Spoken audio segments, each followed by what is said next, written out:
O que foi? Cortar o quê?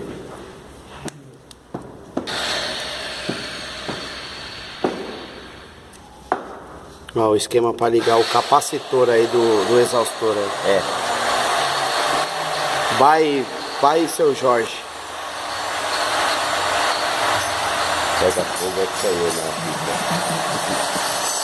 Quem ligou ele lá?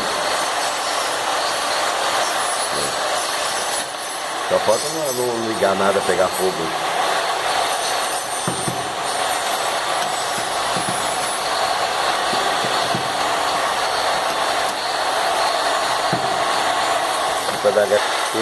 É o fogo para o altar de fogueira santa.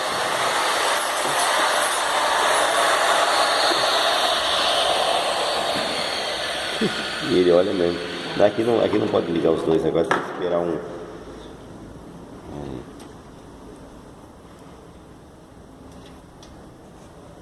Então qual que é que inverte os fios? Fio do capacitor que inverte? Uhum. Esse aqui vai acender as lâmpadas. Agora aqui eu tenho que achar para ele rodar para lá ou para cá. Quer ver? Vou pôr assim.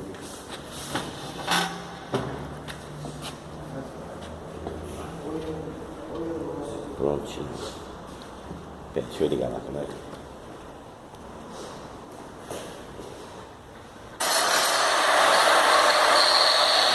Agora ele vai ligar os fios para ver se vai ventilar ou exaustar.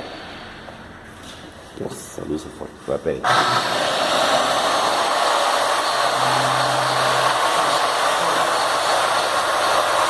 Tá pra cima, não? Tá. Tá? A gente usou. Tá, peraí, deixa eu ligar aqui, peraí.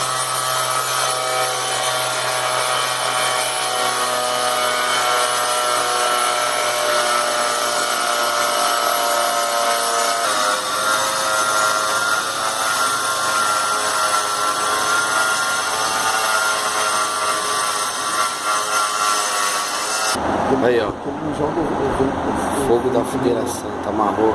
no meio. Tá ligado. Valeu, seu Jorge. Peraí, tinha que fazer o seguinte. Essa tampa aqui, viu? Você retira essa tampa aqui para melhorar.